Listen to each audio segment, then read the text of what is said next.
You're watching the Budget Hotline. This is a special show for just one more week where we'll take all of your calls between 6:30 and 7 o'clock every day and answer questions that you might have on your personal finance, your tax or your real estate related issues.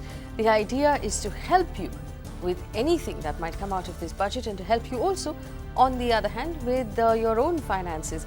Joining me on the show today, Dhirendra Kumar, the CEO of Value Research. Always a pleasure to have Dhirendra on any one of our shows, and Gaurav Mashruwala, who joins me in the studio. Dhirendra, we have a question right now from Colin Pereira, who's patched in from Mumbai, who called us. Colin, go ahead. What's your question? My question is basically, now with the thing, with the sort of demonstration hanging over up, maybe there's capital gain tax.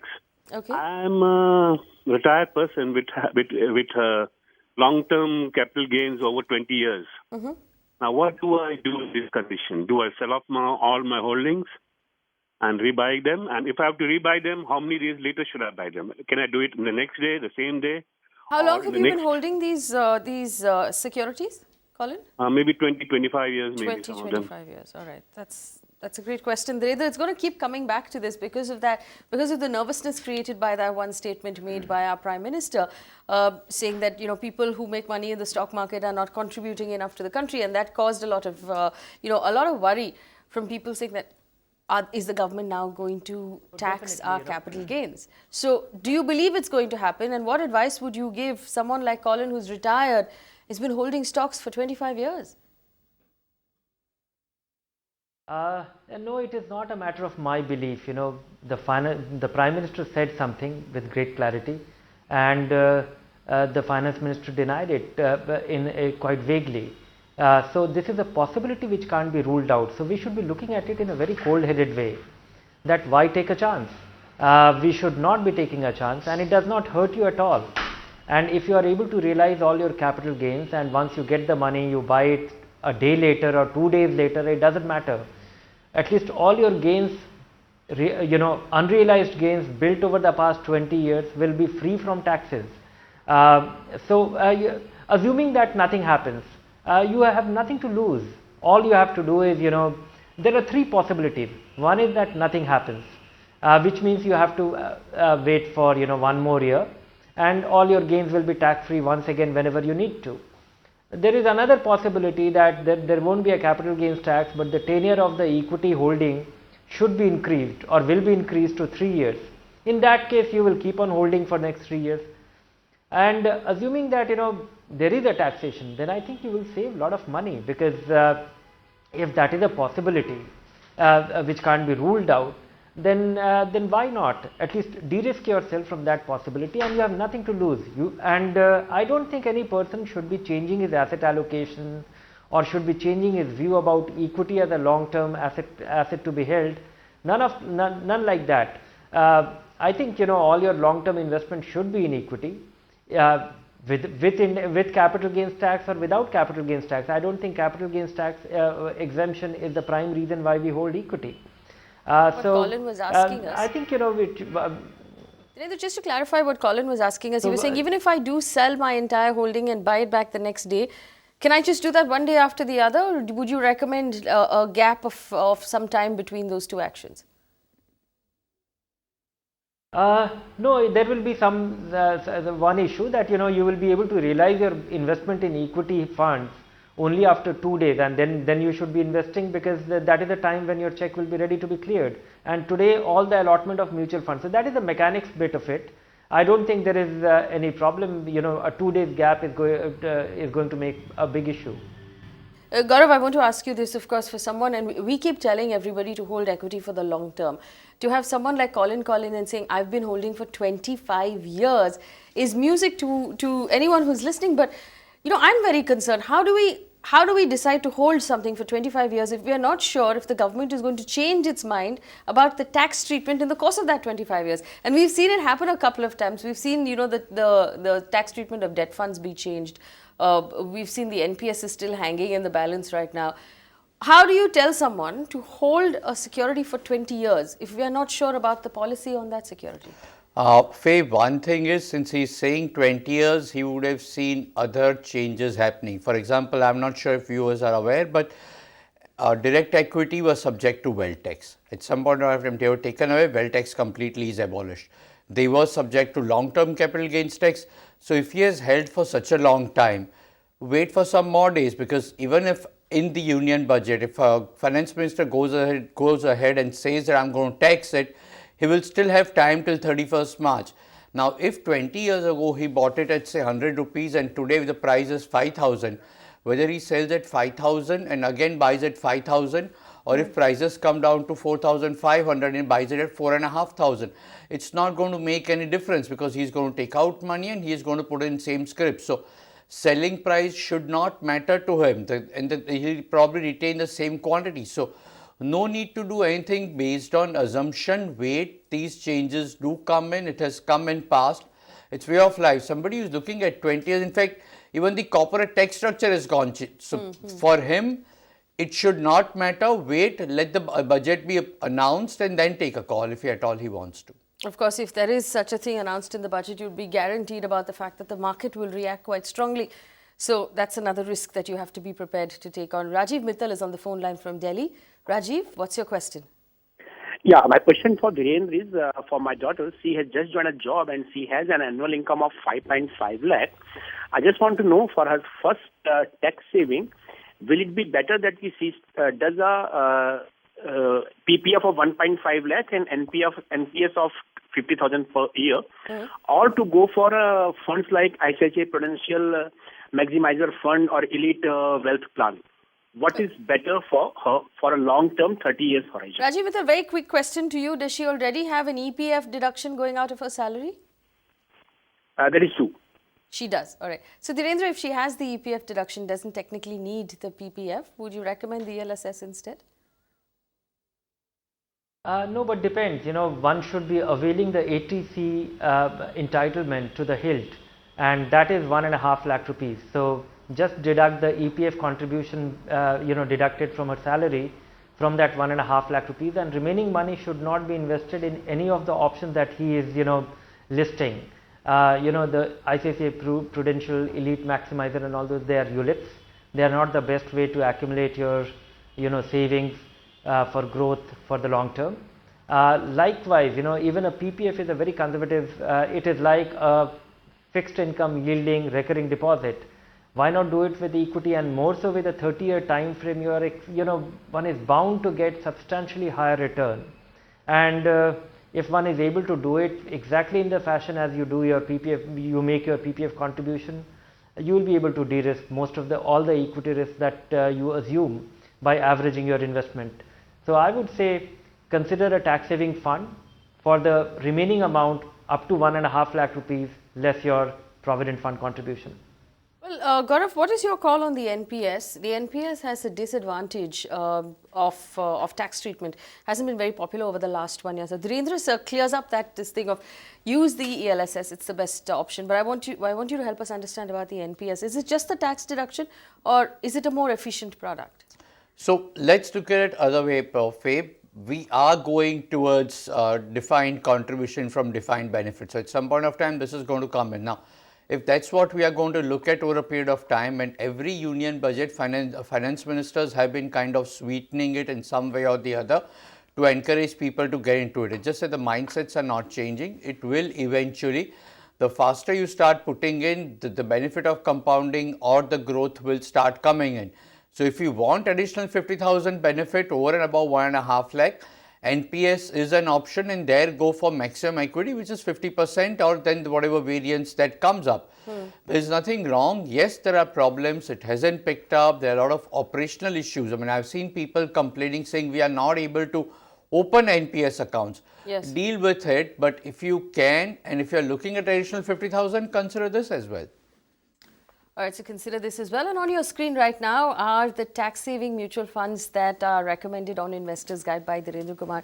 Aggressive mutual funds, there are two options there. So if you're a younger, more aggressive investor, that's what you should use. And then there are conservative tax-saving mutual funds. So they're both equity. They're just different in their approach to the market. I understand that Sanjeev Bahutala is on the phone line from Navi Mumbai. Sanjeev, what's your question? Yeah, hi. My question is that, as of now, I have invested in under ATC in PPF as well as EPF accounts. I'm 27 years old, and I want to have long-term equity investments. So I am going to continue with ATC investments in PPF and EPF, and I also have a scope to invest more for long-term wealth creation. So I have selected SBI Blue Chip, Kotak Select 100, Mirae Asset Emerging Blue Chip Fund, and DSP BlackRock Microchip Fund. So these are the four funds which I selected on the basis of their performance in the last 5 years. And I hope to know whether these four funds for a time horizon of, say, the next 25 to 30 years are good enough to generate long-term wealth in the future. I plan to invest about 2,500 each month in an SIP format in these four funds. Very quick question, Sajeev. You don't need any more tax saving. You're not expecting tax saving from these four funds that you have chosen. No, I'm not expecting any more tax saving. I'm just focusing on long-term wealth creation since it would not be taxable. That is what I'm assuming in the future years. Yeah, it's not tax deductible. Dhirendra, he's picked good funds. He's picked funds that you normally recommend. Would you recommend his line of approach that he's using the PPF to save tax and using mutual funds for his long-term goals? Yes, he has picked up good funds, but that's not a great way to build portfolio because this will require, it will be a very high maintenance portfolio. He will have to review his small cap, mid cap positions more often. I think, for somebody like him, who is 27-year-old, another 33, more than 30 years to go for his retirement, he might have some interim goals when he can realize it, but he still has plenty of time. I think I would urge him to reconsider his contribution to PPF for such a long period, which will yield him fixed return. Not only fixed return, over a period of time, it will also come down. It is guaranteed to come down over a period of time. And I think, every budget, every quarter things are getting revised downwards, and it's a 15-year recurring deposit. So on a 15-year basis with a regular investments, you are likely to get substantially higher return, and that is going to be a good chunk. He will be investing 2,500 rupees in four funds, which is about 1.2 lakh rupees a year. More money will compound faster if that part also comes his way. And I think I would urge him to look at build his portfolio with multi caps, his long term portfolio. It will be low maintenance, and he'll not have to bother about picking the best mid cap or best small cap or the best large cap. He should consider our growth portfolio or the aggressive growth portfolio for that purpose. Question for Gaurav also before we go into break. Gaurav, the PPF, like Dhirendra was quite rightly pointing out, a lot of investors assume that it's a guaranteed rate of return. And Dhirendra is right, the rate of return gets reset of all small savings and the PF every year. And it's very likely to come down to maybe 7% over a period of time. So investors need to be aware of the fact that it's not guaranteed money, is it? Yeah, so now it's every quarter that the rate of interest would be reset. This provision was there given by Yashwant Sinha, never got implemented. Last Union Budget it was introduced, and every 3 months we will have revised rate of interest. As things stand currently, for a couple of years we don't see the trend of it going up, we only see it going down, and which means your entire corpus, not only the fresh investment but the entire corpus will yield lesser return compared to the earlier ones. All right, so that's important for everyone to remember. If you think the PPF is a quick fix, it's not really. It's not a guaranteed rate of return. All it is a 15-year recurring deposit, like Dhirendra says, that gives you great tax benefits. We're going to take a very quick break. We'll come back on the other side and answer more questions. In the meantime, our phone line stays open. Pick up the phone and call us. Stay with us.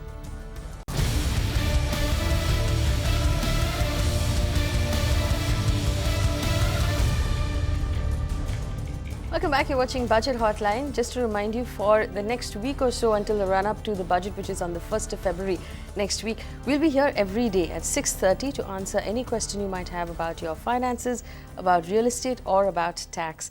With me in the studio, thankfully, I have Dhirendra Kumar and Gaurav Mashruwala to help us answer questions.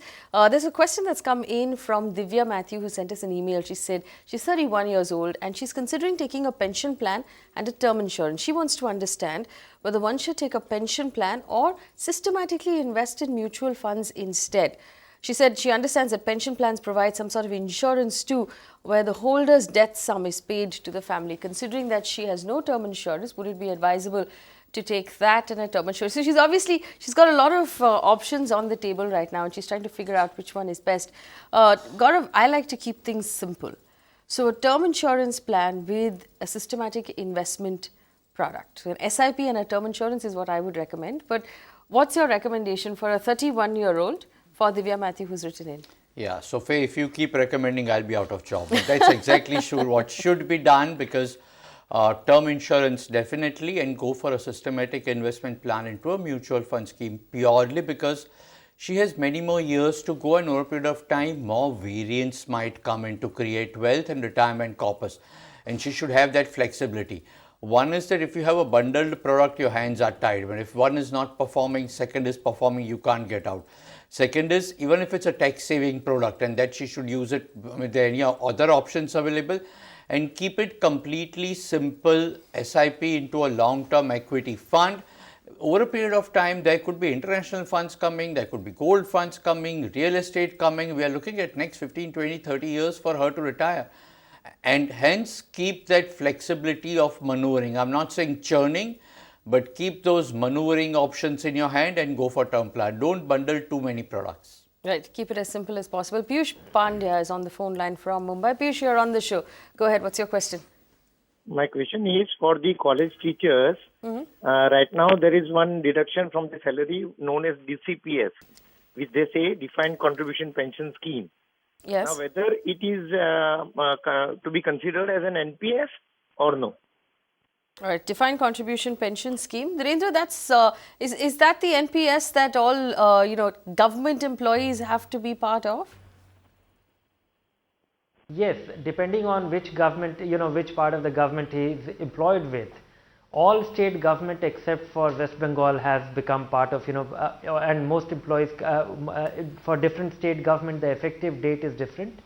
But all new employees for central government who came in force or who got employment after 1st April 2004 are part of NPS.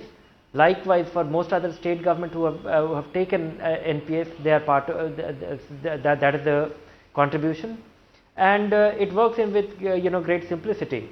10% of your salary is deducted, and 10% and the same amount is matched by the government, and it is invested. So effectively, the moment that your deduction from the salary on account of this is matched by the government, effectively it doubles immediately, and it is invested in that fund. And some of these, but these funds are not the usual. They are separate plans of NPS. On our website, we have their information available how they are doing over time. He will also have access to an account statement, which he can get from his employers, or the administration people will be able to provide him access. And one he has access, and it is also accessible at the NPS Trust website, from where he can retrieve his account statement, and he can know the status. It works exactly like a mutual fund. Dhirendra, what's the tax treatment of this product? Of course, he can't take it out. The tax treatment of this product, will it come under the 80C benefit, or will it come under the separate 50,000 rupees available to NPS? First 1.5 lakh rupee will be entitled for 80C, and if it is subsequent, if your deduction happens to be 2 lakh rupees, then it will, the whole amount will qualify for 80C. All right, so that seems like the extra NPS entitlement will also be available. But in their case, the employer's contribution is not taken into account.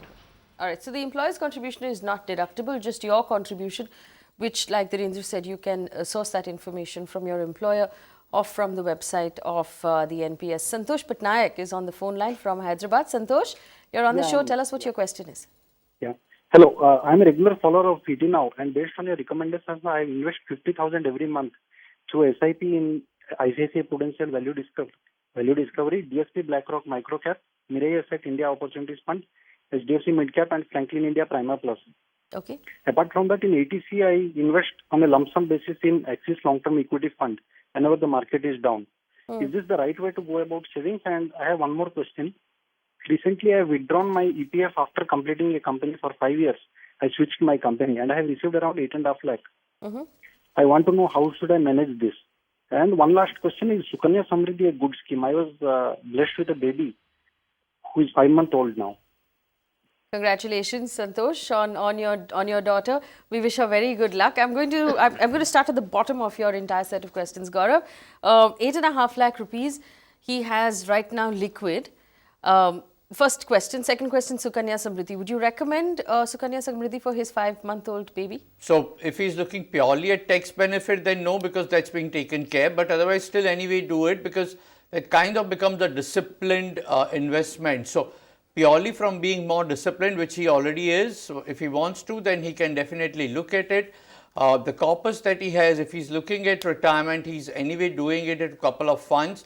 My only recommendation would be that at some point of time, reduce the number of funds. So many number of funds, the underlying... No, so, okay, let me just quickly also go across to Dhirendra. Dhirendra, I'm a little unhappy about the lump sum that he's using to do the Axis long-term ELSS. That should be something he should convert to an SIP ideally. Also, then the 8.5 lakh rupees liquid money that he has from his EPF should be deployed as soon as possible, because he's losing money by keeping it in his bank account. Yes, but at the same time, eliminating the possibility of catching a market high, or when you invest a large sum of money at one go, and if you see a big decline, a 5%, 10% dip, it's quite unnerving. So just to keep your discipline in place and to keep your balance, I think one should spread this investment over a period of time, and it could be 6 months to 12 months, depending on how important that money is. Of course, there isn't a thumb rule, but I generally think that the amount of time taken to earn that money, if this is an annual bonus, then maybe spread it over 5-6 months. He will not have as much of anxiety there. Sukanya Samriddhi Yojana, for somebody who is following this method, this is once again, Sukanya Samriddhi Yojana is nothing but a PPF with a 25 basis point more return. It is absolutely safe, but that will also keep getting revised downward. And for a 5-month-old daughter, and if this money will be needed at the time of her higher education, then still 15, 18, 20 years away. So why not somebody who is exposed to equity market, methodically choosing funds, investing regularly, have the discipline? Why not choose just earmark 1 or 2 funds and put your money there?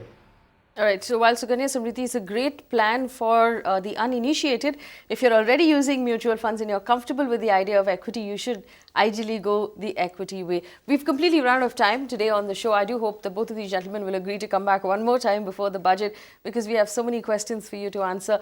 For you watching at home, you can, of course, still get in touch. Email ID, phone numbers, all available through the course of this week. Thanks for watching.